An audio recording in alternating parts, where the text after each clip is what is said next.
कहानी की शुरुआत कुछ हाई स्कूल की लड़कियों से होती है जो एक जादुई अम्यूजमेंट पार्क के बारे में बातें कर रही होती हैं। वो इस बात से काफी एक्साइटेड थीं कि शायद वहाँ कोई हैंडसम जादूगर भी रहता है, लेकिन अफवाहों में ये भी कहा जाता था कि वो जादूगर पागल है और सच में जादू कर सकता है। ये सुनकर लड़कियां एक्साइटेड भी थीं और थोड़ी डरी हुई भी। इसके बाद कहानी एक हाई स्कूल की लड़की यूनाई पर शिफ्ट होती है। वो जल्दी जल्दी क्लास में जा रही होती है, तभी सीढ़ियों पर उसकी टक्कर एक दूसरे स्टूडेंट से हो जाती है और उसके घुटने में चोट लग जाती है। बाकी स्टूडेंट्स उसकी मदद करना चाहते हैं, लेकिन आई बिना किसी की मदद लिए सीधे क्लास की तरफ भाग जाती है। बदकिस्मती से वो क्लास में लेट पहुंचती है और उसे खड़े होकर सजा काटनी पड़ती है। तभी क्लास का सबसे होशियार स्टूडेंट इल्दून अंदर आता है। वो इतना जीनियस था कि हर सब्जेक्ट में सबसे आगे रहता था और सभी उसकी इज्जत करते थे। यहाँ तक कि उनका होमरूम टीचर भी उसे बहुत पसंद करता था। आई को खुशी हुई कि वो उसके साथ लेट आई थी, इसलिए अब वो बिना डांट खाए बेंच पर बैठ सकती थी। आई एक गरीब परिवार से थी और अपने घर का खर्च चलाने के लिए उसे बहुत मेहनत करनी पड़ती थी। खाना खाने के वक्त वो कैंटीन से एक्स्ट्रा साइड डिश भी चुपके से ले आती थी ताकि वो घर जाकर अपनी छोटी बहन अनम के साथ भी वही खाना खा सके। लेकिन तभी उसकी क्लासमेट किम हाना से गलती से उसका खाना गिर जाता है, जिसकी वजह से आई के सारे एक्स्ट्रा खाने का नुकसान हो जाता है। स्कूल के बाद आई अपने पार्ट टाइम जॉब पर चली जाती है और चुपके से ग्राहकों का बचा हुआ खाना अपने लिए ले लेती है ताकि उसका बॉस किम डूसिक उसे देख न पाए। वैसे डूसिक को आई के बचा हुआ खाना ले जाने से कोई दिक्कत नहीं थी, लेकिन फिर भी आई को डर था कि कहीं वो पकड़ी न जाए। इतनी सारी परेशानियों के बावजूद आई हार नहीं मानती और अपने परिवार के लिए लगातार मेहनत करती रहती है। काम खत्म करने के बाद आई अपनी कमाई के 50,000 वॉन गिनती है और सोचने लगती है कि उसे क्या क्या खरीदना है। उसे 10 किलो चावल, कुछ अंडे और नई स्टॉकिंग्स खरीदनी थी, क्योंकि पहले गिरने की वजह से उसकी पुरानी स्टॉकिंग्स फट गई थीं। लेकिन तभी अचानक उसके हाथ से पैसे उड़ जाते हैं।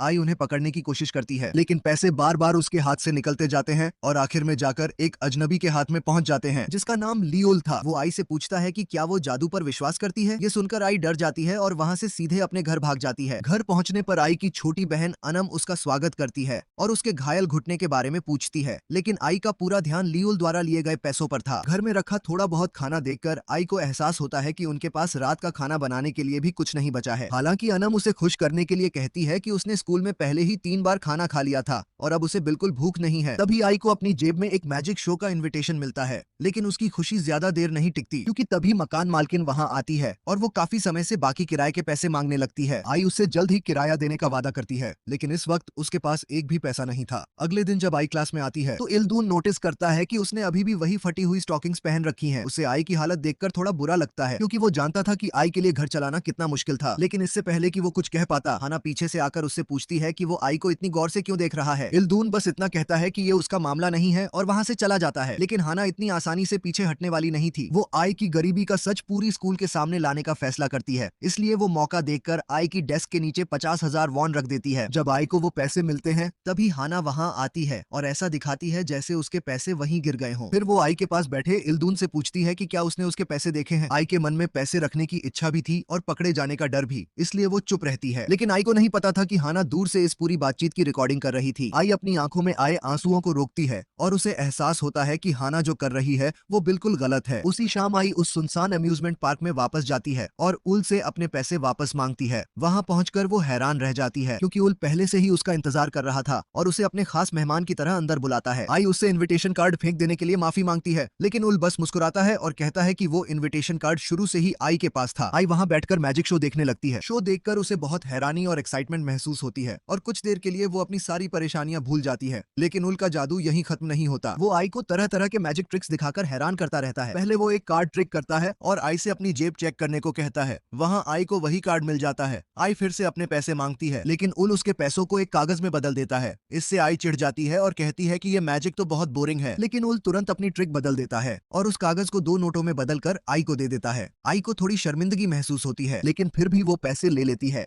जाते वक्त उल उसके जूतों के फीते बांध देता है और उसे संभलकर चलने के लिए कहता है। जैसे ही आई वहां से जाने लगती है, उसे हवा में तैरते हुए बुलबुले दिखाई देते हैं। वहीं पास में उल बैठा हुआ उसे देख रहा होता है। उल के साथ हुई ये अजीब मुलाकात आई के दिमाग में घूमती रहती है और अगले दिन स्कूल जाते वक्त भी वो उसी के बारे में सोच रही होती है। तभी उसकी नजर इल्दून पर पड़ती है, जो दूर से उसे देख रहा था, और उसी वक्त हाना और उसकी दोस्त सोही उसे परेशान कर रही थी। क्लास में आई की आंख लग जाती है और इल्दून की नजर उस पर पड़ती है। उसे आई इतनी खूबसूरत लगती है कि उसका पढ़ाई पर ध्यान लगाना मुश्किल हो जाता है। जब आई की नींद खुलती है तो इल्दून उससे अपने असाइनमेंट में मदद करने के लिए कहता है। फिर वो आई से पूछता है कि आखिर वो मैथ्स में इतनी अच्छी कैसे है। आई जवाब देती है कि मैथ्स में हर सवाल का एक तय जवाब होता है, लेकिन जिंदगी में ऐसी बहुत सारी परेशानियां हैं जिनका कोई सीधा जवाब नहीं होता। आई आगे कहती है कि उसकी जिंदगी, उसके पिता और उसके पैसे, ये सब ऐसी चीजें हैं जिनके बारे में कुछ भी पक्का नहीं है। इल्दून उसकी बात को पूरी तरह समझ नहीं पाता। तभी आई उससे पूछती है कि क्या वो जादू पर विश्वास करता है, लेकिन इल्दून जवाब देता है कि जादू जैसी चीजों पर सिर्फ बच्चे ही विश्वास करते हैं। कुछ समय बाद आई अपना काम खत्म करती है और उसका बॉस डूसिक उसे लगभग एक्सपायर होने वाला खाना देता है। इसके बावजूद आई उस खाने को पाकर बहुत खुश होती है क्योंकि उसे सच में खाने की जरूरत थी। एहसान मानते हुए वो अपने बॉस से अपनी सैलरी एडवांस में देने के लिए कहती है ताकि वो घर का किराया चुका सके। डूसिक उसकी मदद करने के लिए तैयार हो जाता है, लेकिन फिर उसकी मजबूरी का फायदा उठाते हुए आई के साथ गलत तरीके से छूने की कोशिश करने लगता है। आई तुरंत उसका विरोध करती है, जिससे डूसिक गुस्सा हो जाता है और उसके साथ बदतमीजी करने लगता है। उस वक्त आई मन ही मन बस यही दुआ करती है कि कोई आकर उसकी मदद कर दे। अचानक उल वहां पहुंच जाता है और एक ही झटके में डूसिक को वहां से हटा देता है। आई को बहुत राहत मिलती है और वो उल से पूछती है कि उसे कैसे पता चला कि उसे उसकी मदद की जरूरत है। उल बताता है कि उसने आई की मन की आवाज सुनी थी जो मदद के लिए उसे पुकार रही थी, इसलिए वो तुरंत उसके पास पहुंच गया। हालांकि उल को ये नहीं पता था कि डूसिक आखिर कहां चला गया। फिर अपनी ताकत दिखाने के लिए उल आई को अपनी मैजिक पावर दिखाता है और उसके शरीर को इस तरह से हिलाने लगता है जैसा वो खुद कभी सोच भी नहीं सकती थी। अगले दिन उल स्कूल में आई को अकेला बैठा देखता है और उसके पास जाने का फैसला करता है। वो उसके लिए एक ड्रिंक लाता है और दोनों बातें करने लगते हैं। उल आई को इम्प्रेस करने के लिए दुनिया को लेकर अपनी सोच और जादू पर अपने विश्वास के बारे में बताने लगता है, लेकिन आई उसकी बात पर ज्यादा ध्यान नहीं दे रही थी। इससे उल थोड़ा शर्मिंदा हो जाता है और अपनी इज्जत बचाने के लिए आई से कहता है कि बेल बज चुकी है और उसे क्लास में जाना चाहिए। बाद में इल्दून स्कूल से घर आता है और अपनी पुरानी किताबें फेंक देता है। आई ये सब देख लेती है और इल्दून की एक किताब उठा लेती है। फिर वो उसका फ्रंट पेज फाड़ देती है ताकि किसी को पता न चल सके कि ये किताब इल्दून की है। आई काफी समय से ऐसा ही करती आ रही थी ताकि अपनी मुश्किल जिंदगी के बावजूद वो स्कूल में पढ़ाई जारी रख सके। बाद में आई और उल एक दूसरे के साथ ज्यादा वक्त बिताने लगते हैं। आई उल को अपनी परेशानियों के बारे में बताती है और ये भी बताती है कि उसका सपना एक टीचर बनने का है। आई की मेहनत और उसके सपने देखकर उल काफी इंप्रेस होता है और अपनी मैजिक पावर की मदद से उसके सपने को पूरा करने में उसकी मदद करने लगता है। अपने सपने को पूरा करने की कोशिश में आई आगे बढ़ती रहती है, लेकिन उसकी जिंदगी की परेशानियां अभी भी खत्म नहीं होती। स्कूल से निकलने के बाद आई सीधे मैजिक शॉप जाती है ताकि डूसिक को ढूंढ सके, लेकिन वहाँ उसका कोई पता नहीं चलता। इसके बाद वो उल की सुनसान पड़ी एंटरटेनमेंट जगह पर पहुंचती है, इस उम्मीद में कि शायद वहाँ उसे कोई जवाब मिल जाए, लेकिन वहाँ उसे सिर्फ बेला नाम का एक बूढ़ा तोता मिलता है जो उसे बताता है कि डूसिक गायब हो चुका है। आई को बिल्कुल पता नहीं था कि हाना और सोही उसका पीछा कर रही थी। दोनों उस हैंडसम जादूगर के बारे में सबूत इकट्ठा करना चाहती थी जिसके बारे में पूरे स्कूल में अफवाहें चल रही थी। हाना का मकसद उल की असली पहचान पता करके सोशल मीडिया पर फेमस होना था। उसी रात उल आई के पीछे पीछे उसके घर पहुंच जाता है और आई और अनम के लिए एक छोटा सा मैजिक शो करता है। दोनों काफी खुश होती हैं, लेकिन तभी कुछ आदमियों का एक ग्रुप वहां आ जाता है जिसका लीडर आई का गुस्सैल और बदतमीज अंकल था। उसका अंकल आई से उसके पिता के बारे में पूछता है क्योंकि उसके पिता पर काफी सारे पैसे उधार थे। आई को खुद नहीं पता था कि उसके पिता कहाँ हैं। इसके बाद उसका अंकल आई और अनम के साथ बहुत बुरा बर्ताव करने लगता है। तभी उल उनके बीच आ जाता है और दोनों बहनों को बचाने के लिए अपनी मैजिक पावर का इस्तेमाल करता है। देखते ही देखते वो सारे आदमियों को वहां से गायब कर देता है। इसके बाद उल आई से पूछता है कि वो आखिर चाहती क्या है और उससे वादा करता है कि वो उसे इस मुसीबत से बाहर निकलने का रास्ता देगा। उल आई से दिल की सबसे बड़ी इच्छा बताने के लिए कहता है और वादा करता है कि वो उसकी इच्छा पूरी कर देगा। डर और परेशानी की वजह से आई अपनी असली इच्छा नहीं बता पाती। असल में वो ऐसी जिंदगी चाहती थी जिसमें उसके ऊपर कोई कर्ज न हो, लेकिन उस वक्त उसके अंदर अपने अंकल को लेकर इतना गुस्सा था कि उसने उल से अपने अंकल को भी गायब करने की इच्छा कर दी, ठीक वैसे ही जैसे उसके बॉस के साथ हुआ था। उल आई के दिल की बात समझ जाता है और अपने कार्ड को ढेर सारे पैसों में बदल देता है। ये देखकर आई का अंकल और उसके आदमी लालच में आकर उन पैसों को उठाने लगते हैं, लेकिन उनकी खुशी ज्यादा देर नहीं टिकती क्योंकि उन्हें पता चलता है कि सारे पैसे नकली हैं। ये देखकर उनका गुस्सा फूट पड़ता है और वो उल को बुरी तरह पीटने लगते हैं। उनके जाने के बाद उल किसी तरह मुस्कुराता है और मजाक करते हुए आई से कहता है कि उसने सच में उन लोगों को गायब कर दिया है जैसा आई ने उससे कहा था। लेकिन अब आई की नजरों में उल की इज्जत पूरी तरह खत्म हो चुकी थी। वो गुस्से में उल से कहती है कि वो यहाँ से चला जाए और दोबारा कभी वापस न आए। कुछ समय बाद इल्दून को पता चलता है कि आई ने उसकी फेंकी हुई किताबें उठा ली थी। ये सोचकर उसे पछतावा भी होता है और शर्मिंदगी भी, लेकिन वो आई के सामने ऐसे दिखाने का फैसला करता है जैसे उसे कुछ पता ही नहीं। इसके बजाय वो आई से बात करने के लिए कोई और टॉपिक ढूंढने लगता है। दोनों लाइब्रेरी में बैठे होते हैं। इल्दून अपनी सारी किताबें निकालकर आई के सामने रख देता है ताकि वो उनमें से कोई किताब ले सके, लेकिन फिर अचानक अपना मन बदल लेता है और कहता है कि वो उसे किताबें नहीं दे सकता क्योंकि उसे खुद सारी किताबें पढ़नी है। इसके बजाय वो आई से कहता है कि वो दोनों स्कूल के बाद लाइब्रेरी में साथ पढ़ सकते हैं। इससे आई वहीं बैठकर उसकी किताबें पढ़ सकेगी। इसके बाद दोनों साथ में पढ़ाई करने लगते हैं, लेकिन इल्दून का खुद पढ़ाई में ध्यान नहीं लग रहा था। वो बार बार चुपके से आई को देखता और उसके पढ़ने में बिजी होने का इंतजार करता रहता। वो किसी न किसी बहाने उनके साथ बिताए वक्त को और लंबा करना चाहता था, यहाँ तक कि वो आई को अपना हेडफोन भी दे देता है ताकि वो म्यूजिक सुन सके और अपनी ही दुनिया में खो जाए। पढ़ाई खत्म होने के बाद इल्दून आई से पूछता है कि क्या वो अगले दिन भी उसके साथ पढ़ने आ सकती है, लेकिन आई मना कर देती है। फिर इल्दून अगले दिन के बाद मिलने की बात करता है, लेकिन आई वहां भी मना कर देती है क्योंकि उसके काम का शेड्यूल काफी बिजी था। आई बताती है कि उसके पास सिर्फ वीकेंड पर ही थोड़ा समय होता है। तभी अचानक इल्दून आई से डेट पर चलने के लिए कह देता है। इल्दून की ये बात सुनकर आई आई एकदम हैरान रह जाती है क्योंकि इससे पहले किसी ने भी उसे इस तरह प्रपोज नहीं किया था। आई कंफ्यूज हो जाती है।